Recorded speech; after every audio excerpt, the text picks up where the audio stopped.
PB143 সংবাদে স্বাগতম। জন্তু জানোয়ারের দেশ বাংলাদেশ। এ দেশের মানুষের কর্মকাণ্ড এতটাই জঘন্য যে প্রকাশ করার মতো ভাষা নেই।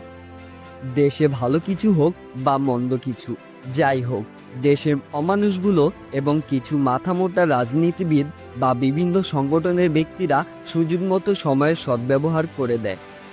এই যে ধরেন, দেশে কখনো কোনো দুর্ঘটনা ঘটলে কিছু মানুষ সাহায্য না করে শুধুমাত্র কি হচ্ছে তা দেখার জন্য সে জায়গায় অযথা ভিড় বা জ্যামের সৃষ্টি করে, যার ফলে একজন রোগী সময় মতো হাসপাতালে পৌঁছাতে না পারলে মৃত্যুবরণ করেন। যে কোনো দুর্ঘটনার সময় বাঁচার জন্য পানি অত্যন্ত প্রয়োজনীয় হয়ে ওঠে, কিন্তু আশেপাশের দোকানদাররা দোকানে বসে কি হচ্ছে তা দূর থেকে দেখতে থাকেন, অথচ কোনো সাহায্য করেন না, কারণ তাদের হাজার পাঁচেক টাকা ক্ষতি হয়ে যাবে। ঢাকা শহরে হাজারো যান স্বাভাবিকভাবে চলাচল করে, কিন্তু দেশের নির্মম পরিস্থিতিতে তারা জানোয়ারের বাচ্চাদের থেকেও বেশি জঘন্য হয়ে পড়ে। যত যাই হোক, তাদের ভাড়া বাড়াতেই হবে, এতে কোনো মানুষ মৃত্যুবরণ করলেও কিছু আসে যায় না।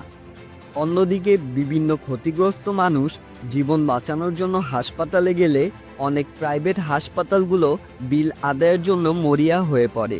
সেই হাসপাতালগুলোর ভাবমূর্তি এমন যে আপনি মরে গেলেই পারতেন, টাকা দিতে পারবেন না, তাহলে হাসপাতালে আসলেন কেন? এটাই আপনার দোষ, বিল পরিশোধ করুন।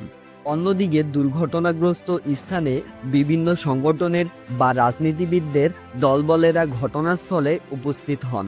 এদের অনেকের উদ্দেশ্য থাকে দেশের মানুষদের কাছে একটু ভালো সাজার, অথবা মন থেকেই অসহায়দের সাহায্য করার। এদের মধ্যে কিছু বিবেকবান ব্যক্তিরা আছেন, তাদের কর্মকাণ্ড দেখলে আপনি কি থেকে কি ভাববেন বুঝতে পারবেন না। আমরা এমন একটি দেশে থাকি যেখানে মানুষ মানুষের মধ্যে কোনো মায়া মমতা নেই, আছে শুধু লোভ, লালসা, পাওয়ার, পরিচিতি। আর এগুলো চক্করে পড়েই আমরা অমানুষই হয়ে রইলাম। এমন গুরুত্বপূর্ণ সংবাদ জানতে PB143 টিভি সংবাদের পাশেই থাকুন।